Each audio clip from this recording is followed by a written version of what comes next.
Okay, well, welcome back, everyone. I'm here once again with Karen White of DivineTimeAstrology.com. We've been doing a weekly series on how the planets relate to your relationships and how the states of the planets can reveal to us how relationships show up in your life, how they're produced within your life. And if you know the state of the planets in your chart, things you might need to be aware of to work through or to improve upon your relationships. And this week we're going to be looking at Jupiter specifically, which is a very important planet for relationships, one that a lot of people look at along with Venus and so on. We're going to be considering, what does Jupiter represent when we see it in the chart as it, again, relates to relationships. We're going to be looking at when Jupiter is in a good dignity or a bad dignity or a difficult or positive position, how might that play out, what you could do about it. And also we'll consider Jupiter in the D9, the Navamsha, to get a sense of when Jupiter is situated in such a way in the Navamsha, what does that tell us about our capacity to stay committed to our spouse or our marriage or long-term committed relationships, and even what kind of happiness do we find there. So welcome back, Karen. It's good to have you with us again. Thank you, Ryan. This is fun. I'm enjoying myself. Yeah, I see you actually don't wear the same shirt every day like I do. But anyway. I just need a change every now and then. Yeah, I hate change. I think, everything should be the same. But anyway, so we're going to be talking about Jupiter, and I know that relationship astrology, you do have a real passion for that. So when you're looking at a person's birth chart and you're considering Jupiter, what kind of things does that tell you about the individual and the state of Jupiter and so on? Well, we probably should be a little bit more specific about that. In a woman's chart, Jupiter represents the husband, and in general. The AtmaKaraka is the husband in particular, and then there's a bunch of other things we look at too, the seventh house, etc. But when Jupiter is in good condition, if she's single and she's wondering, okay, where is my husband? When's he coming? I know that she's going to be able to attract a good guy, a good husband, that she's come in with enough spiritual merit. In previous lifetimes, she was able to pay attention to her spirituality. She wasn't just struggling to survive. And, but if the planet is not in good condition, if Jupiter is not in good condition, then she either attracts men that she doesn't really want to keep long term, and it means too that the best way for her to change that is to focus on her spiritual life. Like really get into her spiritual practices, and because Jupiter's happiness too. And that's really where our happiness is. As everything in life is so temporary and changing, and you can't count on that for your happiness. You have to go to an eternal source, which is the divine. So some kind of spiritual practice that really makes you feel good, makes you feel hopeful, and just kind of lifts up everything. You need to, that's the thing that a man or a woman, it doesn't matter, but especially women, if they do that one thing, they'll either attract a much higher quality man, or they'll just, even if they never get married, they'll still be okay. They'll be happy. They'll be fine. Right. Now in a man's chart, what that tells me is how much he's really going to benefit from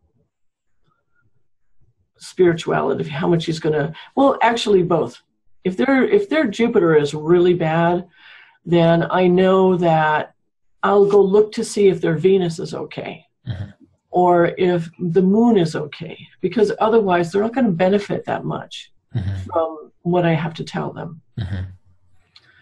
They tend to be, they're still a bit too oriented to the concrete reality, the material world, and not always, just in certain things. But are you talking about, with those statements, are you talking about just men in general, or are you talking about both men and women? Because I found it to be kind of true with both. Yeah, it's true for both. It's true for both, for sure.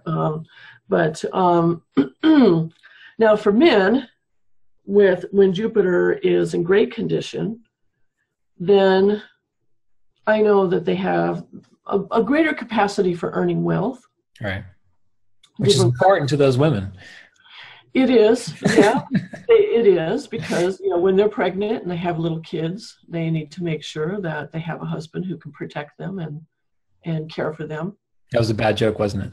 And, well, you're putting me on the spot. I'm just moving on. All right. But anyway, I can tell you're being provocative here. Yeah, you can tell I'm really smooth, right? You know, I can throw in these jokes and people actually don't laugh at them. Well, what you can do, though, if you're not careful, you'll send me off on a rant. Okay. Oh, okay. All right. So, you know, this whole thing about the whole gold digger thing. Yeah. That just drives me crazy. It really does, because men, right, they'll look for a 10, what they call a 10. And it's okay if they look for a 10 or a woman who's like super beautiful or a supermodel or something like that. Are you talking politics, or are you just talking about men in general? Oh, well, I'm just talking about this whole interplay here between men and women, where if a woman is looking for a man who can bring her material abundance and experiences that only wealth can pay for, then she's branded a gold digger. Mm-hmm. That drives me insane. I think that's just not fair. But anyway, see, you should have said that. All right. Back on topic. There's biological reasons why a woman would prefer a man who has some resources, you know, than a man who doesn't. Well, it also typically makes men also feel good about themselves if they're able to provide. Exactly. You know? So even if you have a spouse and you're a man, you've got a spouse and she's got her own job and got her own wealth, like the man still feels good when he can be like, hey, here's something extra, you know? So it's not just the gold digger mentality, and it's not just the biology of the women. Like men, I think, also have that too. And if they don't, that makes me wonder, you know, because the part of the role of the man is to be able to provide that stability to the relationship. Right. Yeah, and sometimes it can be. Can you have more experiences, you know? Right. And in fact, this is what wealth really brings, is the ability to have experiences that you wouldn't otherwise be able to have. Mm-hmm. You know, like travel and etc. But anyway, so that's Jupiter. That's Jupiter's domain. Right. It's wealth, it's children, it's spirituality, it's happiness. And in real estate questions, interestingly enough, I like to tell them that Jupiter has to do with orchards. Oh, right. Like fruit orchards. Because Jupiter rules over fruit. Yeah. And orchards in particular. Right. So anyway, but generally when I look at the chart, you know, if Jupiter's in good condition, I know that they're gonna be a pleasure to talk to. Right. Now, there's exceptions to every rule. Oh, for sure. I have clients who have debilitated Jupiter. They're a joy. Mm-hmm. They're a joy. So you can't make blanket statements like that. But there's like her Venus is really great. Mm-hmm. And she's just a really spiritually oriented person, you know, very easy to talk to. And she gets it. She understands the use of astrology. Right. Yeah. So what do you look for? Tell me what you see. Well, with Jupiter, you know, one of the things that I've always found to be kind of useful is finding where a person's happiness lies and their capacity to be happy, you know. And so the better I see Jupiter in a person's chart, it gives them a greater capacity for happiness. Mm-hmm. Not the kind of happiness that's like, oh, someone just gave me, you know, a candy bar, so I'm happy. Not like a getting things kind of happiness. Right. But the happiness to be like, aware of the fact that they are alive in a world where they can explore things, where they're part of something greater, where they don't need something specific to make them happy. It's just a natural kind of happiness. And so when I see that Jupiter good in a person's chart, more than likely they'll generally be easier to get along with, because they are naturally going to have this state of contentment about them generally. Mm-hmm. And when we see Jupiter not so good in a person's chart, like many times people would think that astrologers should have a great Jupiter. Mm-hmm. And I agree with that to a point. But if you ever go and like do the charts of a bunch of astrologers, like just get birth data of a bunch of astrologers, oftentimes they've got terrible Jupiters. And I scratched my head and I said, well, why is that? And it occurred to me, it's because they were unhappy and they were searching for understanding the bigger picture, which astrology can provide, right? And exactly. they were able to develop that Jupiter. Right. So when I look at a person's Jupiter specifically in regards to relationships, it allows me to see, do they innately have a sense of purpose? Do they innately feel like they're a part of something bigger? Do they innately have a healthy sense of philosophy and belief system? Because if you have those, more than likely your relationships are going to work better. Because when you have a healthy sense of purpose, when you believe you're a part of something bigger, when things go wrong, you don't stress out and say, oh, well, obviously this is due to my relationship, so I need to leave you and go find someone else. Right? Exactly. The other thing about Jupiter is that it's forgiveness, right? Yeah, that's we need to remember that when it comes to planetary friendships, while the moon has no enemies, meaning no planets actually are inimical to the moon, Jupiter is not an enemy to anybody. This is true. So he supports anyone he's with, anyone he aspects. He doesn't starve anyone. He doesn't thirst anyone. He's supportive of their path, and he's forgiving of the problems that come up. So when you've got a good Jupiter, yes, maybe if that Jupiter is retrograde in the 6th house or something, maybe you're too forgiving. Maybe your spouse takes advantage of your forgiveness. But if you've got a healthy Jupiter, you know that people, whether it's your spouse, whether it's your coworker, whether it's the idiot walking down the street who mugs you, you know that people are people and they do things for a reason that you might not understand. So with Jupiter, what we find is that it lets us see, will a person be able to be forgiving in relationships in a healthy minded way, where they're not going to hold grudges long term, and they're going to be able to realize that everyone makes mistakes. Yeah. And they can still love another person despite the fact that they're flawed, because we all are, especially in relationships. That's where you find out where all your flaws are, right? Isn't that true? Yeah. No time whatsoever. Yeah, exactly. So these are typically what I look at when I'm thinking about Jupiter and relationships. That makes a lot of sense. Yeah, that's true too, for sure. And also too, it is not just forgiving of the partner, but forgiving of life. Yeah. There are people who seem really angry and bitter a lot because things rarely go their way. And so, it's hard to be around someone like that, right, who's always unhappy, who cannot see the brighter side of things, who can't reinterpret their experiences in a way that's actually empowering to them, right, rather than making them feel worse. And this does have a lot to do with Jupiter. And whether or not the moon, it seems like the moon is best when it has some connection to Jupiter, because it's the mind. Right, exactly. Jupiter and Mars and Jupiter and the moon, those are always my favorite combinations.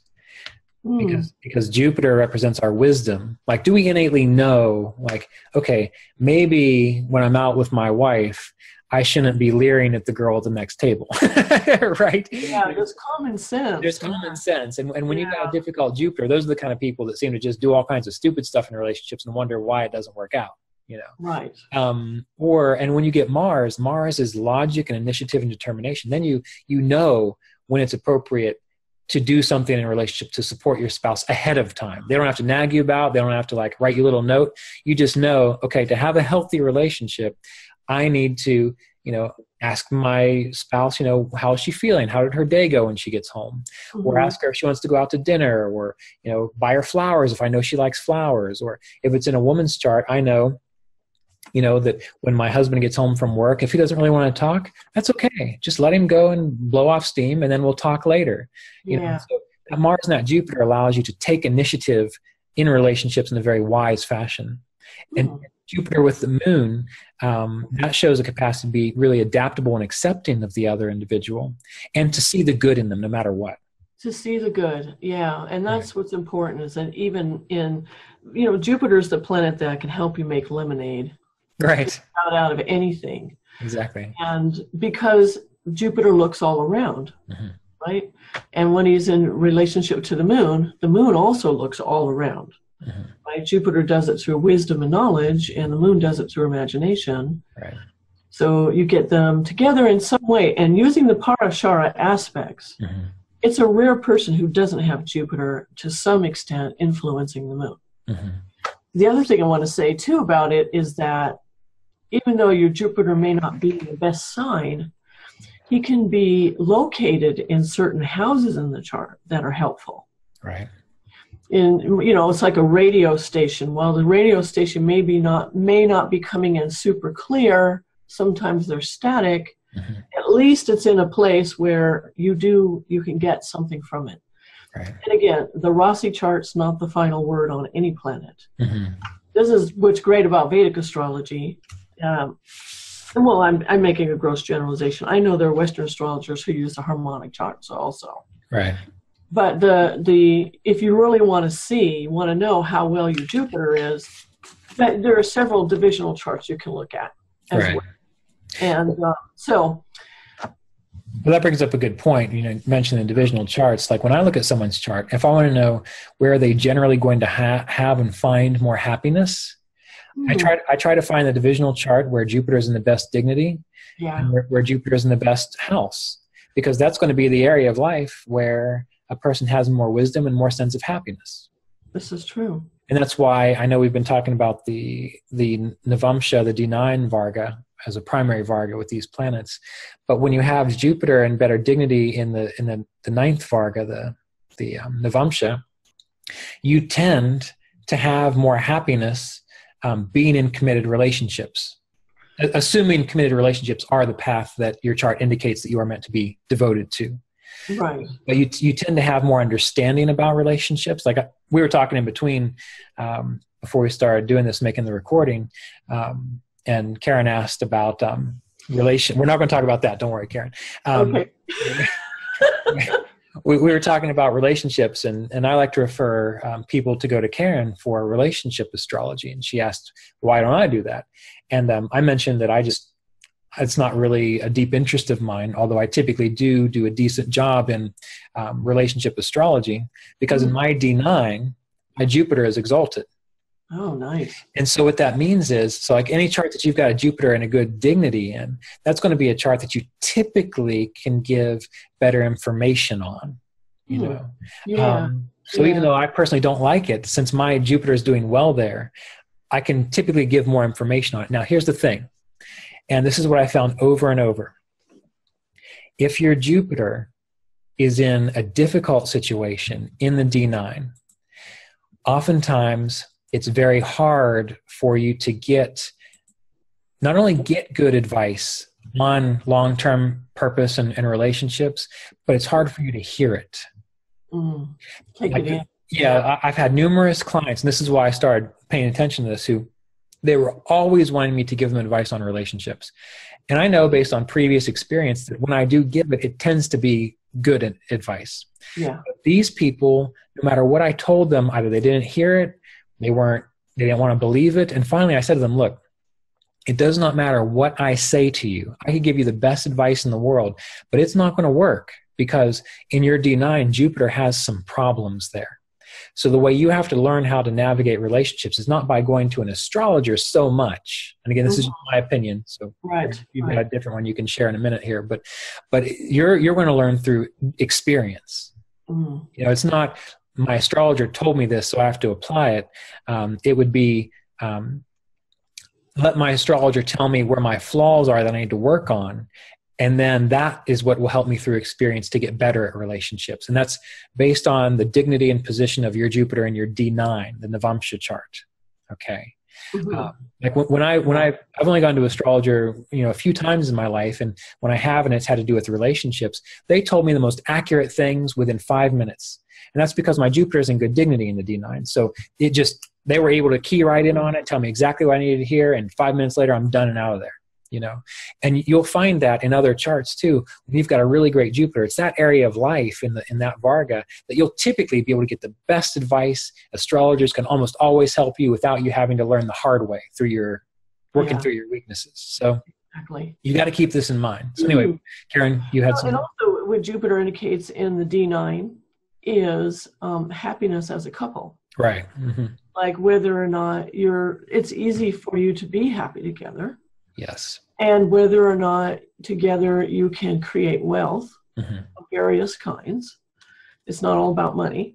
Right. And maybe even children, children, because Jupiter rules children, but any kind of creative thing that you do together. Mm-hmm. And for some people, if Jupiter is in very poor condition in the D9, for women, and especially, it means they'll tend to have a husband who goes to sleep, so to speak, once they're married. Yeah. It'll be like, okay, before we're married, you're an unsolved problem. Right. After you're married, you're a solved problem, because men are very problem oriented. And so I advise these women to always remain a little bit of a problem that needs to be solved. Right. Because it's true. There's a truth to it. But mostly what's most important about that is, again, it indicates a need for spirituality, spiritual practices. And when it's good in the Navamsha, then often the couple can share that. Right. Have like a similar spiritual path, or at least an open-mindedness or an orientation, towards that, and they can share it, even if they're different. Right. Maybe different religions even, but they can still gain from that. Right. But if it's really good in the Sapsamsha, the D7, and it's terrible in the D9, then that indicates that they probably do better with long-term relationships that they don't legalize. Right. The illegal relationships you were talking about earlier. Illegal relationships, right. Unless, of course, they become, immersed in their spirituality, because, we're not stuck with our chart, so to speak. It's just a picture of where things were when we were born. Right. It's a picture of where we've been too, what we've been concentrating on. So if somebody has a weak Jupiter, then that tells me in previous lifetimes they were probably very focused on survival, and they didn't lift their eyes up. They could have had really short, difficult lives, whatever. There's a lot of other things they could have been focusing on. But this lifetime, if they go to an astrologer, and the astrologer says, well, this planet is why you're not attracting a husband. It's certainly not strong enough to produce one for you. Right. This is what you can do about it. Now, you went to an astrologer for a reason. So that means this lifetime is about developing that Jupiter. Right. And you may or you may not attract a husband.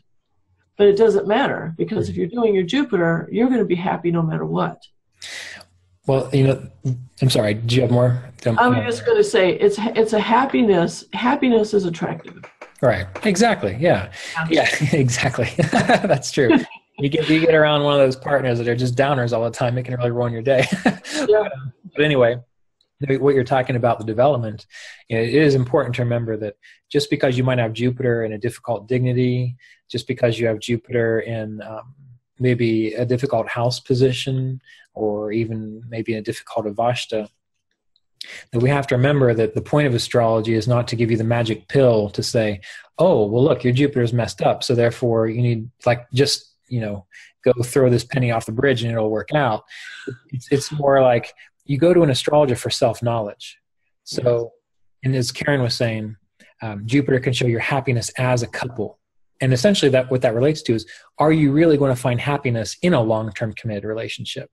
And why is this important to know? Because you get people, when you're an astrologer, you get people writing to you all the time saying, this is my second marriage and I'm still not happy. When am I going to find the right person? And you look at their Jupiter and you realize it has nothing to do with the other person. It has to do with the fact that your Jupiter's not developed. And so if you haven't developed it, then no matter who you get with, you're still not going to have that innate sense of happiness as a couple, right? Yeah. And as Karen was mentioning, the spiritual aspect of the development of Jupiter, well, in the Yoga Sutras, in Vasista's Yoga, in Kriya Yoga Vichara, there is an idea that contentment is the highest gift. And contentment is one really wonderful way of developing Jupiter. But how do you develop contentment? By practicing being content. It's not like, okay, I need to develop contentment, so I'm going to go get a cigarette, and now I'm content for the next 15 minutes. it's learning to be content, and that helps to develop that Jupiter. And most people don't want to do that because they want to project out from themselves and say, I'm going to find contentment when I've got the right man, when I've got the right woman, when I've had my cigarette, when I've eaten, when I've got this much money in the bank, when my kids quit being idiots, you know, whatever it might be. And they're always projecting outside. Jupiter doesn't want outside stuff, really. That's more of a Venus thing. Right. Jupiter wants you to have a sense of contentment by being a part of the bigger picture. So if you've got difficulty with Jupiter, again, you know, have your chart done by Karen, have her help you work with it, or develop some sort of practice that helps you get into contentment. Let go of the idea that you're going to find it somewhere else by someone, some other means, another person coming to you. But Jupiter is developed by developing Jupiter, not by seeking out what you think a good symptom of Jupiter might be. Does that make sense, Karen? Yeah, absolutely. It's because Jupiter is perspective. Mm-hmm. Jupiter is gratitude. Mm. And you could just do what they talk about in 12-step programs, which is why I even bring it up at all. Right. I mean, is because they talk about practicing an attitude of gratitude. Right. And that's like the surest way to develop your Jupiter, for sure. And just a simple thing of like writing down every day what you're grateful for, even if it's the same things. Right. Because it grows, it broadens your perspective, which is a Jupiter function. And the other thing that I was thinking when you were talking about that is that Jupiter has to do too with it's like other cultures. Mm-hmm. Right. You know, opening your mind. It's open-mindedness. Mm-hmm. Whether or not you can be generous-hearted and generous-minded with other ways of being, other ways of living, other ways of seeing things. Mm-hmm. And anyway, so every culture has a wisdom tradition. There's none that doesn't. Right. It's everywhere. It's everywhere. And if you find it hard to be happy, you don't have to like try to dig it out from within you at first. Mm-hmm. What you do is you go to the sources of wisdom. You know, there's tons of books, there's spiritual gatherings, there's churches, there's all kinds of it's available everywhere. You know, it's like it's a really good example of the divine, how you're never really separated. Mm-hmm. It's just all in your mind when you feel separated. It's just a matter of just knowing that you are and then opening to that, and it comes to you. It's another thing, you can just ask. Mm-hmm. You just, even if you don't even believe in anything in particular, you just ask and say, show me yourself. Right. And just be prepared, because the divine will. It definitely will. Yeah. And with that idea of the wisdom traditions, you know, that's a very good point. And when we think about Jupiter as being wisdom, you know, for example, when we get Jupiter with Rahu or Jupiter with Saturn, and those are probably some of the more difficult combinations. Yeah. You can show a person having difficulty really developing discernment about what are good kinds of qualities and energies to have around you. Mm. Right? Like, for example, I remember seeing this bumper sticker one time that said something like, maybe you're not depressed, maybe you're just surrounded by assholes. And if you think about it, there's a lot of wisdom in that. And so sometimes when people have difficulty with their Jupiter, it's that they don't have, especially when it comes to relationships, it's they don't have either the belief in their own happiness, or they don't have the wisdom to understand, okay, this is a person that will be like I can be supportive of them and they will be supportive of me, and then we will have happiness in that relationship. They too often give their power away to someone else, just like you do with a difficult Jupiter, looking for them to fulfill you, right? Yeah. And that typically puts you in an imbalanced polarity in the relationship, where there's too much rulership in a sense, or domination going to another person, and then you yourself don't feel empowered to be able to do your own thing, to find your own happiness, and to do it with someone that you love, right? So you know, do bear in mind that when it comes to Jupiter, it's not just that you're innately flawed. It's not that at all. It's just that it does require that you do something to try to start developing your own wisdom. And sometimes that requires that you be very cautious about who you spend time with and learn to be more discerning in that regard too, particularly if there is some difficulties with Jupiter and Rahu or Jupiter and Saturn within the chart. Because you can get easily misled. You can get easily misled. That's true. Yeah. And, you know, what's interesting about that, too, is that sometimes, like, for instance, when Jupiter's with Saturn, right? Jupiter's being starved by Saturn. But it can also indicate the path. What do you mean? What do you mean? Well, Saturn is duty. Yeah. Saturn's about doing your duty. And Saturn is humble. So anyway, Saturn is about doing your duty. It's about being humble, being a servant. And it's about survival, too. And so, you know, if your Jupiter is with Saturn and you find that you just can't relate to a lot of spiritual practices. So, like, your path to enlightenment can be through Saturnine ways. Right.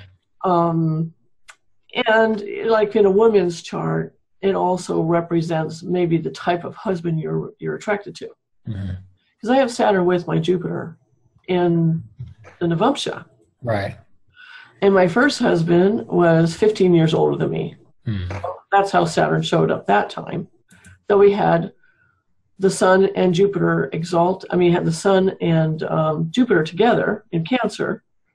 So he was very Jupiterian. Right. And then my second husband, his AtmaKaraka is Saturn.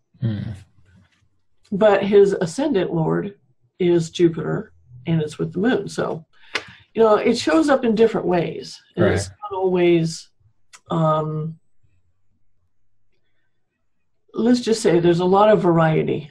Well, yeah. There's like no particular way that you can, but yet at the same time you can see, too, that the person who has this combination, that they're in some way or another, they really need to, they can't just be passive. Right. You know, they do have to pursue it to some extent if they want more. If they want a better life. Right. They want happiness. Yeah. Yeah. And that, you know, again, we always have been trying to conclude every session with this idea that while we're talking about a particular planet, that there are other planets in the chart which are going to influence this planet, that are going to be doing different things. So these are just real generalizations.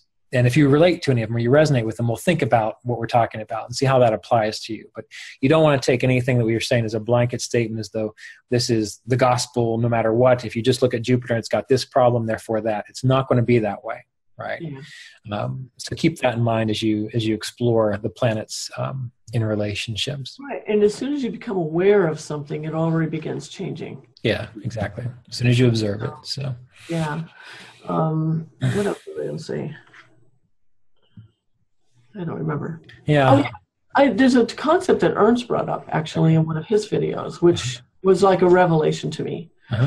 And that is where if your Jupiter, like for a woman, if Jupiter is not in great condition in the D9 or in your birth chart, but your Dara-Karaka planet is in good condition, that means that you could have a husband who may not be that great at doing husband things, but is still a great person. Right.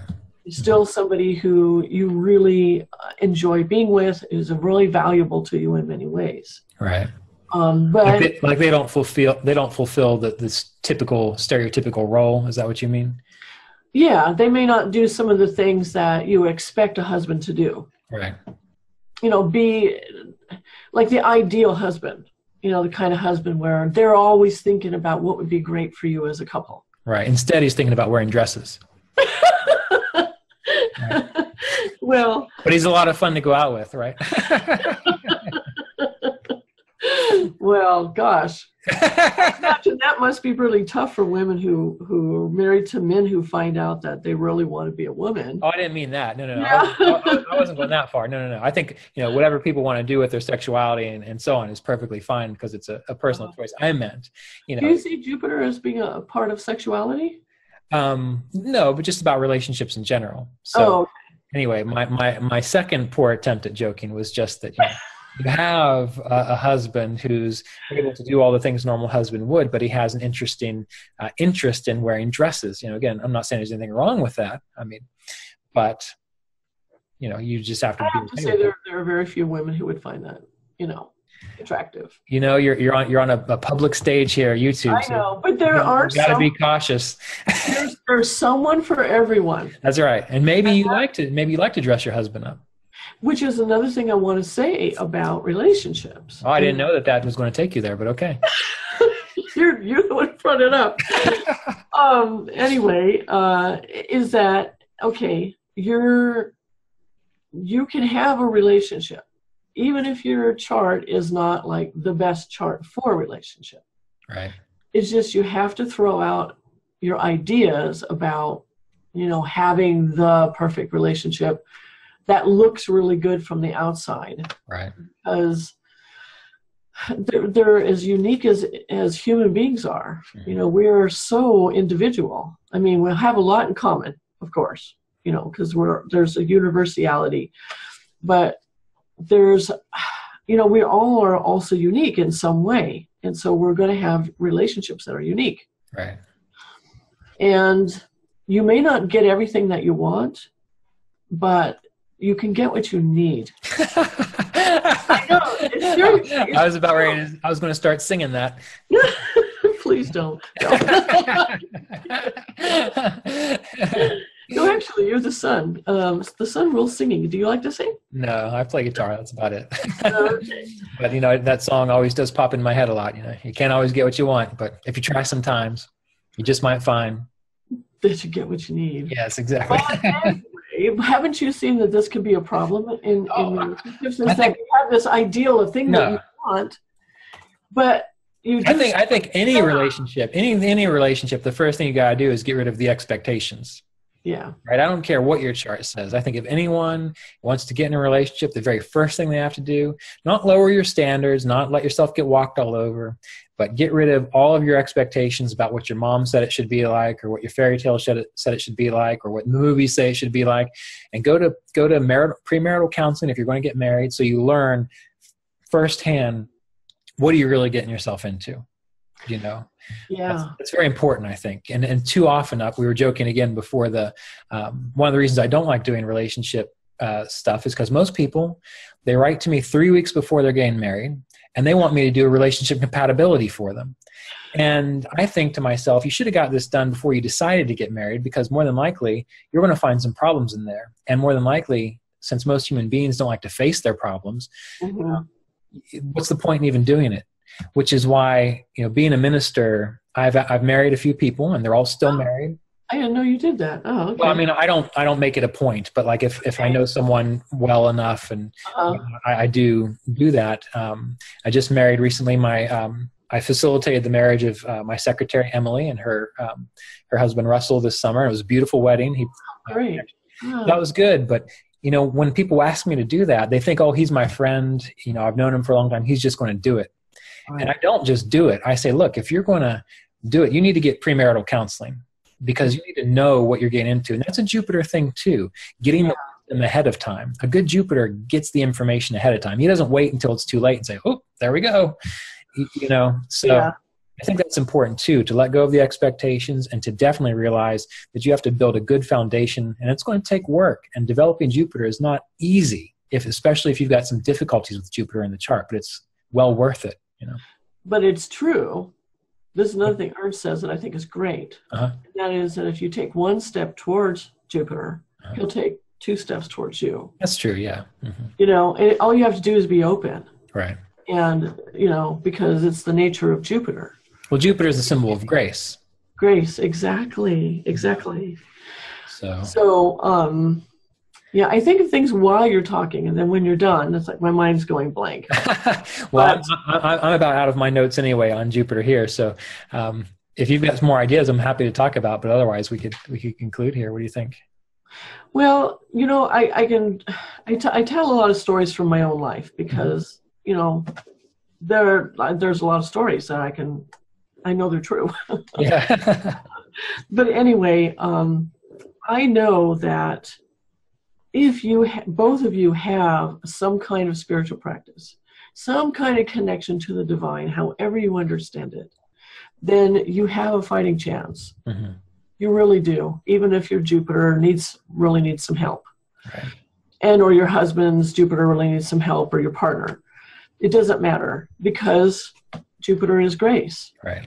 And all you have to do is just be open and go towards it and ask, and then be willing to do what needs to be done. Right. And you're going to have more than what you're used to so far. Mm-hmm. Right. Would you say that's the truth? No, I think that's definitely true. I mean, because that whole idea of, you have to ask, as you mentioned, and what the important thing you said was you have to act on what you learn. Mm-hmm. Because too many people ask and they pray, and the moment they get the realization of this is what needs to change, or this is how I need to reframe something, they never do it. So it doesn't work. And one thing that, if I recall correctly, I believe Swami Sri Yukteswar said it, which was the teacher for Paramahansa Yogananda, when he was talking about astrology. He said, you want to make sure that you are not just an automaton here on Earth getting pushed around by the planets, but that you realize your connection with divinity, and that you're not just getting overwhelmed by the energies of the external forces of the planets, but you become a direct channel for that going out into the world. So your very presence actually positively impacts the world. That's wonderful. And that's a very Jupiterian way of looking at it. So that's why I think, as Karen keeps mentioning, realizing your connection to what you are, the bigger picture, your spirituality, and so on, can go a long way to help you better navigate your chart. So. But I've noticed that some people who have a weak Jupiter, that's the thing they focus on. Which part? Wait, what? Clarify. Well, like for instance, they'll major in philosophy and right, mm-hmm. Right, because they're trying to figure it out. Because they're trying to figure it out, right? Yeah. Or they'll go on a spiritual search, right? And they start looking and exploring. Now, of course, along the way, you have to be careful. Hopefully, you have a decent Mercury or a Venus or whatever else to help you to not get involved in like destructive cults or spiritual communities that are really not empowering, right. Tend to just make you feel like you're bad. Mm-hmm. You can't be helped unless you believe this one particular thing. And that's, like you were saying, Jupiter is a discernment thing. Right. And it also shows you too what you're used to. Mm-hmm. Like how much joy can you handle? Mm-hmm. Well, stretch that capacity. Exactly. And Jupiter is also the preparation and the guide, right? In the sense that we look at your chart and we're going to say, someone's going to say, look, your chart is a mess. Okay. So that's like saying you want to traverse this really difficult countryside, and you can say, all right, I'm going to try to do it myself. And I'm probably going to fall in a pit of snakes and, drown in some quicksand or whatever. Or you can say, look, you want to traverse this really difficult countryside, which is the equivalent of an astrologer saying your chart is a mess, which hopefully they'll never really say that out loud because that doesn't help. But Jupiter is the guide. Jupiter is the training that you do. Well, Mars will help with that to prepare for that journey. Mm-hmm. And Jupiter is the guide that you hire or that you talk to that says, look, if you want to traverse this, here's how you're going to do it most safely. Right. And that's why Jupiter is the counselor and the guide. So preparing yourself with wisdom, with learning, with opening yourself up to grace, those are all the things that will help you traverse any of the difficulties that you have in your chart. And we all have some kind of difficulty. There's no perfect chart, at all. So I think we need to keep that in mind when we're thinking about Jupiter and how to develop Jupiter. So, well, those are my final thoughts. Karen, where are you? Yeah, well, we are in Earth school. Mm-hmm. We're all in school here. Yeah. So no, it's not perfect. Yeah. So, it's nice though if you're a woman, to be with a man who does have a strong Jupiter. Mm-hmm. Because he's going to be more easygoing about things when things go wrong. They'll have a more philosophical attitude about it, or more of an attitude of surrender. Right. Instead of being upset. Mm-hmm. Of course you're going to be upset, but they get over it quickly. Right. Yeah. They tend to be a lot more optimistic about the future, which is why I find it interesting that Jupiter represents the husband for a woman, mm-hmm. because the husband brings an expanded perspective, right? He has he brings wealth, he brings happiness, he brings a lot of good things. If you're capable of receiving them. Right. So if your Jupiter is not in great shape, then that means you're not actually able to attract and keep the man that you think you want. Mm-hmm. So in order for that to happen, you have to stretch your own capacity to be around somebody who, it would be like your ideal. Right. Because in reality, what happens, which is a big surprise, is that you attract somebody who you don't feel like you're good enough for. Then you're not going to be natural. You're not going to act like yourself. Mm-hmm. You're going to be very preoccupied with yourself, your unworthiness. And then when he's naturally generous, because a good Jupiter is very generous, he's going to want to give to you and right. give to you and give to you. But if you can't take it, it's going to terrify you. Mm-hmm. Right. So, I tell women who have this to get into therapy, seriously, because now that's a great Jupiterian relationship. Mm-hmm. And that can help you to basically repattern what you're capable of attracting, keeping, and receiving. Right. Because, we have this idea of what we think we want, and then we get close to it, and we go, oh my God. I don't think I can deal with this. This is super scary. It brings up a lot of fears. Right. And if you have any self-esteem issues, then it becomes really evident. Mm-hmm. Yeah. If you want to start, if you really want to have a good relationship, work on yourself first. For sure, that makes sense. Jupiter work, and seeing a therapist, I think it's Venus and Jupiter. Mm-hmm. Right. But a good therapist definitely uses Jupiter too, because it's about how you believe. It's your philosophy of life, and it's either empowering or not. Exactly. Yeah. Key things we got to work on. Jupiter's also a preacher. Yes, we've done plenty of that today. All right. Well, thank you all for tuning into our sermon here about Jupiter. Karen's website is divinetimeastrology.com.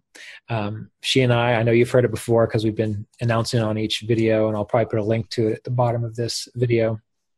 We've done AtmaKaraka and Soul Planet course together, downloadable course. We did it probably a year or two ago. It's been a while, but it's a great course. It's last summer. Was it last summer? 2015, yeah. Okay, so it was about a year and a couple months ago. Yeah. And it's a great course to learn about your own style based on what your AtmaKaraka is and what your spouse's Karaka is, which can be really empowering in relationships. So if you have an interest in learning more, you can check that out. You can go to divinetimeastrology.com to the free stuff tab, where Karen's got some planetary things that you can download to learn more about relationships and so on. So you probably have stuff too, and Ryan has it on his website as well. Yeah. And the name of that course is the AK, the Soul Planet in Relationships. Right. Yeah. We did a one on Mars together, and you have free stuff too. He's got a lot of great videos, as you know, because you're watching. Yeah, they're on the YouTube channel. Right. I don't know if they're great. Some people, criticize me pretty heavily for them, but that's all right. I just like doing them anyway. Yeah, no, I think they're really good. Well, thank you. That's my opinion anyway. All right. Well, it was a pleasure to have you again, Karen. And we'll begin next week with Venus, and then we'll finish up with Saturn the following week. So be well. Great. Thank you. This has been fun. Yep. Take care. Bye.